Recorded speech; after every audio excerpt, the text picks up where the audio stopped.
and welcome to another Sanctuary Sunday. Sanctuary! Yes, the day where I try to cover something other than war games. But what do we see here? This is from GMT. Isn't this a war game? Well, not quite. This is a game designed by Ed Beach, and you might know that name. Famous for Here I Stand, which I have covered a little bit on, and Wars of Religion. Let's see, there's the Virgin Queen right there. Yes, these are two hefty games, best played multiplayer. And when I say multiplayer, I think these hold up to 6 players, maybe. Maybe more. But those are games on the Wars of Reformation, and they are a different take on a war game, or on the wars of religion, in that they are, asymmetrical and political, but yet there is conflict in there as well. So a lot of stuff going on. And what do we have here? Well, we have Anglo-Scottish border raids, 1513 to 1603. And guess what? This is a different perspective and a different take on that. This isn't your straight up conflict game as much as it is a lot of other stuff going on, and there's actually kind of a economic component of this. Let's take a look at the back of the box and see what we have here. You get an example of the board. You have cards, which are going to play a big factor in this game. Let's get in a little bit closer and see what the synopsis says. By the time Henry VIII ascended the throne of England in 1509, the 50-mile stretch of rolling hills and stunning vistas that straddled the border between England and Scotland had seen decades of hardship and atrocity. The inhabitants attempted to subsist by raising livestock, but when the supplies ran low, raiding to steal cattle and sheep from their neighbors was the answer. To combat this constant hostility, England and Scotland each divided the border into an east, middle, and west march, with these territories administered by a warden responsible for keeping the peace. In Border Reivers, each player rules over one of the marches as leaders of one of the 6 major riding families of the border: Grey, Fenwick, Dasser, Maxwell, Kerr, and Hume. Your goal is to end the century as the most famous border reiver of all time. Players gain VPs from amassing large herds of livestock, capturing enemy raiders while acting as warden, and by elevating their notoriety above the other players across the map. Border Reivers normally plays with 4 or 6 players, though 2 and 3 player versions are also supported. Border Reivers can also be played solitary using a dedicated solo component.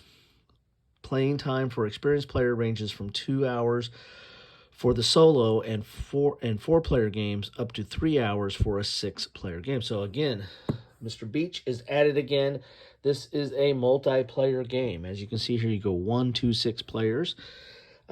Complexity is low, or it's at 3, and solitaire suitability is at 9, because it does have a solo component in here, which is one of the reasons I picked this up. And I picked this up from the GMT end-of-year sale. I don't know if it's the holiday sale, the fall sale, the end-of-year sale, but in that sale, they offered up 50% off. And I end up picking this up for 50% off, because I think it's a good value. There's a lot of content in this box, which you get to see the bits. There's a lot of wooden bits in here, but a lot of cards and counters and mounted maps. Oh my! And so there's quite a bit in here, and I like Ed Beach's different perspective on things. I mean, his Here I Stand is, in my opinion, but I'm not alone in this opinion, is a masterpiece. It's one of the best multiplayer games of its time, and still today. And so I don't know if this is going to live up to that, because this is a different kind of game, but that's what I like. It's a different kind of game. But enough of all that. Let's get inside this box and see what we have in store for us, right? Now, there's been some content on this. I've been watching some of it. And so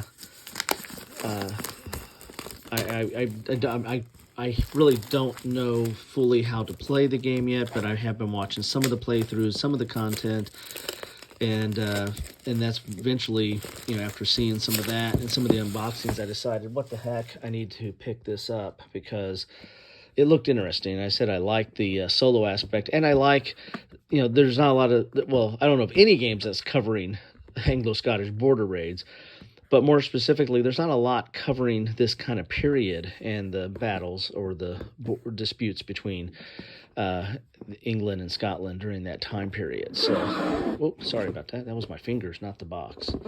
So, nice, thick, sturdy GMT box. Gotta love that. And I gotta move my Here I Stand and Virgin Queen out of the way. Otherwise, I'll run out of board space here, or table space. So here are the rules. This is the solo rule book. So you have a solo rule book, you have a multiplayer rule book, you have a historical book. God, you gotta love all that paper. And I think we're out of books. So this is the solo rules, which I will, I'll probably go through these first because, I don't know, my son's coming home for the holiday, so I might try to break this out with him. But I'll probably end up with the solo rules. So we have 27 pages of rules, but there's the back end is the key index. It looks like there is a playthrough here. So there's an example of play that starts on page 22. So rules themselves look like 21 pages for the solo rules. And this is, typical GMT, dual column, highlighted areas, boxed important notes, images throughout. You can see some notes here as well, highlighted areas. But 21 pages, but quite a bit of images and examples, it looks like, in here. And then again, there's a full playthrough at the end. So that is the solo rules. Yeah, so that's the solo. Let's look at the multiplayer here. The multiplayer rules. We have the score sheet. Both of them have, there's a solo score sheet, and then there's your regular score sheet. Again, this is, not your not an average war game. There's victory points to be had here. 27 pages for the multiplayer rules, and again, there's a playthrough in here as well. Example of plays on page 21. Imagine that, same as last one. And then there's advanced rules on page 20. So about, 19 pages of rules for the multiplayer. And again, a lot of images, some notes. There's some component notes there. Here's setup, sequence of play. You got some seasons here. We got summer, autumn, and winter. I don't know if I saw a fall there. That's autumn, right? Don't know about spring. Here's spring right here. And then end of game scoring on 19, and then there's the advanced rules. So that's the rule books. Then you have a historical rule book. This is 16 pages with some pronunciation guide. God, do I need that? I butcher everything. So there is the pronunciation guide. So cool. Decur. So Decur. I already mispronounced that. So there you go. Learning something every day. Here's the border history timeline. That's kind of cool. I like that. Kind of a sucker for timelines. Here's the royal families.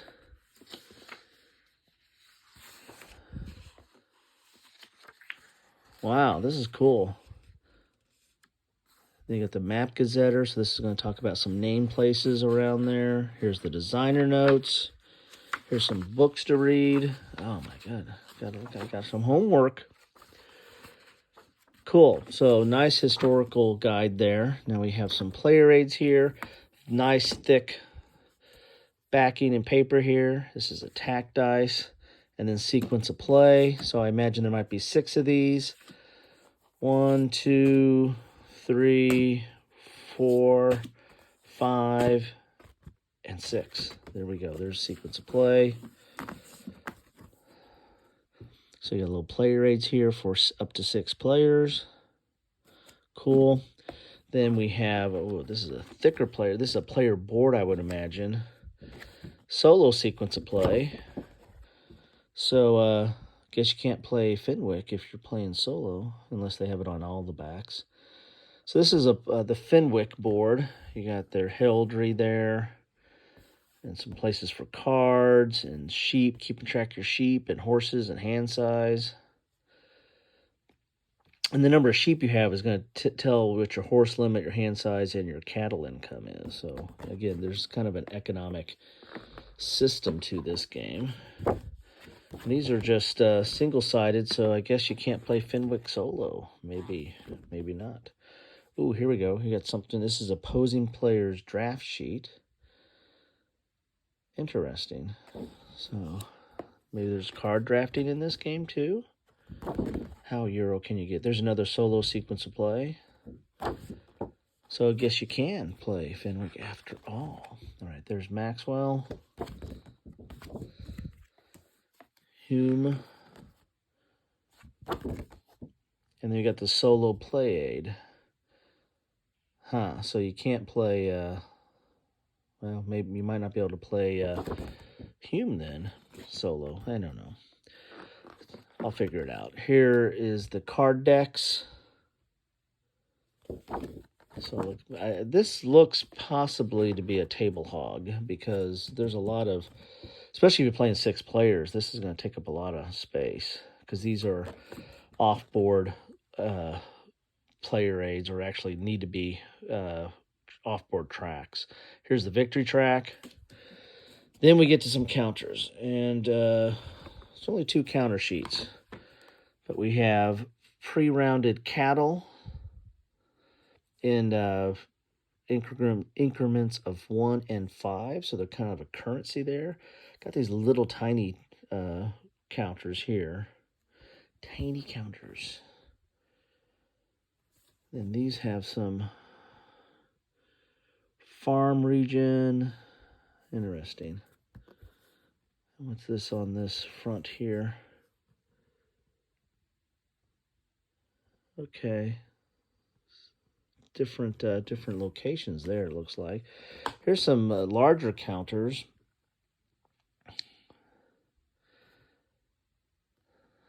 Those look kind of cool right there. Those look like defenses or buildings or something. Castles. Some of them are castles. You got some horses there. Cool. So not a lot of counters, but some interesting ones. Here's the mounted maps. We'll save that, or the mounted map. We'll save that for later. Oh, cubes and dice. A lot of dice. Some cards here. Quite a bit of cards. Let's get the good bits out first. So we've got a bag of cubes, good-sized cubes, different colors. We've got sheep. Good bag of sheep. I'll do that before I go to bed. Sorry, bad pun. Horses. So cool, you got some meeples there. And you thought this was a war game. All right, so here are some little cards. We got a deck of that. We've got a deck of turn 1, turn 2, and turn 3. Let's look at the little cards first here and see what we have in these right here. Get these started. Don't get me started. Here we go. And these are good quality GMT cards. So what do we got here? We got traits, and then you got the different factions, the different families. Okay, so you got the. Let's look at the traits first, since those maybe can go to any one of them. Renown, ruthless, grazier, tireless, royal appointee, and beyond reproach. It's cool. Okay. We got, then these are the different family. I wonder if these are unique to them or if they're just, they all have a Reaver and these same ones. They might end up with all these. I don't know. That looks definitely, oh, these are events. So we got some events hidden in there too. So these are the family cards. Then you have these events here. Looks like you roll some dice.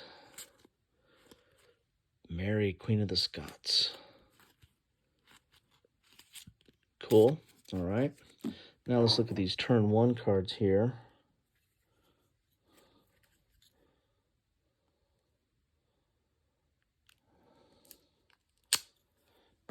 Let's start all 3 of these. So if any of you have played this, as I said, I've seen some content on it. Looks interesting. I've even seen some solo content on it. That's what kind of sold me on it, the fact that I could play this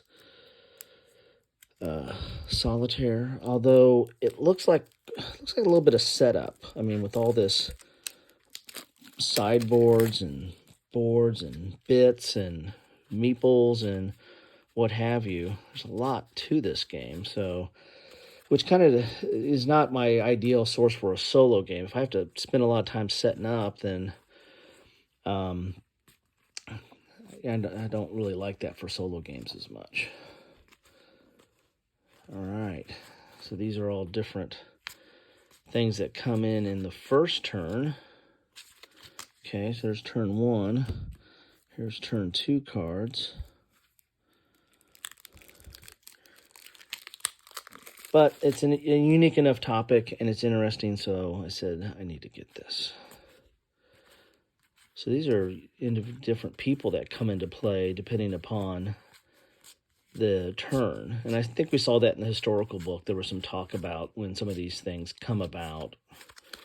So that gives you some of the historical narrative of how this unfolds. Here we go. And this is turn 3 stuff. All kinds of good stuff in there. And I don't know what the different colors mean, but I'll figure that out. All right, so we got all this stuff, and now I got to figure out how to get the board out here, because you want to see the board. That's what you came for. You came for the board.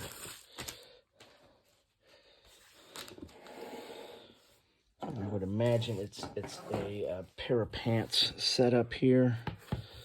Let's see here. It is. Yes, it is. Ooh, it's a little bit bigger board. Mounted, fully mounted, single-sided. Oh.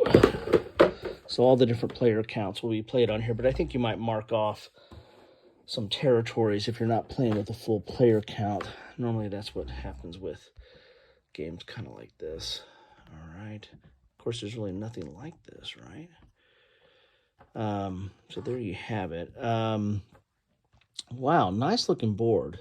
Not laying flat, but I don't think it will take too much to get this to lay flat. But you have, here's the middle march, here's the west march, the English middle march, English west march, Scottish west march, Scottish middle march, Scottish east march. God, I'm having a hard time. I need my coffee with Kilroy.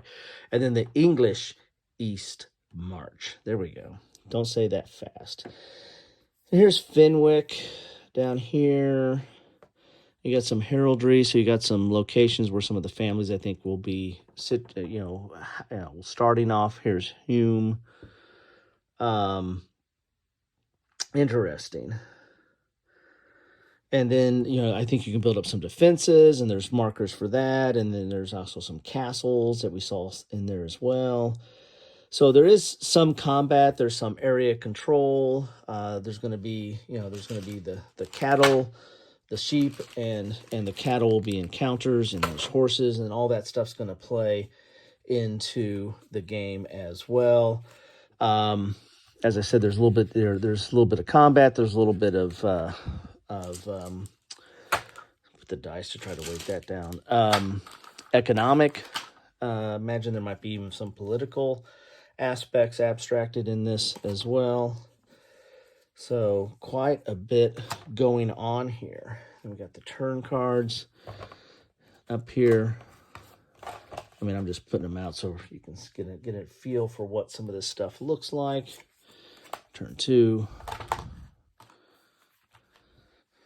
And then turn 3.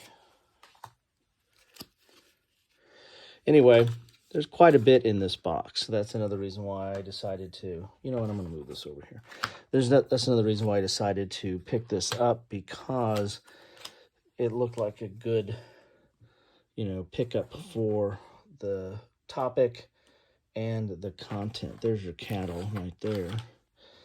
And there's all these tracks. What do I do with all these tracks that you have? Oh my goodness. All the family boards. Gee, many Christmas. There's a lot of stuff in here. All right, here's your player aids. Got to have player aids too. Then you got your books here. Historical book, multiplayer book, solo book, and there you have it. That is all the stuff that you get in a box of Border Reivers from GMT and designed by Ed Beach. There's quite a bit here, but the rules, as we look through the different rule books, they hit right around 20 to 21 pages. So, that's not with a lot of imagery and notes. So that's not too bad. That's not an overly complex game. I don't know if I'd call it a 3 like they said, but definitely a meal. This is definitely something that takes a little bit of time to get into. And as I said, the setup is a little bit of a downside for me, but otherwise, a lot of goodness in this box. So anyway, that's what I have for you today on my Sanctuary Sunday. I hope you're having a good Sunday. If you're watching this on a Sunday, if you're watching on another day, I hope you're having a good day there too.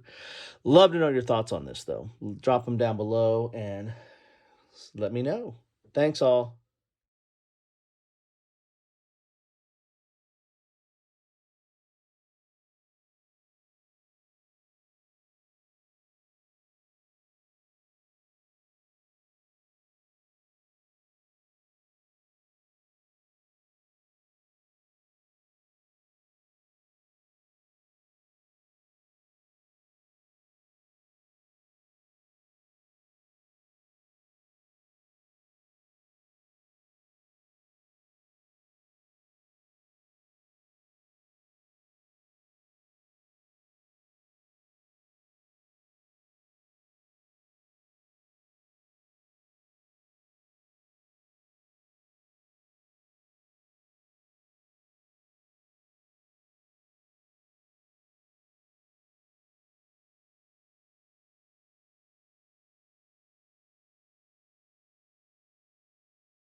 Thanks for watching.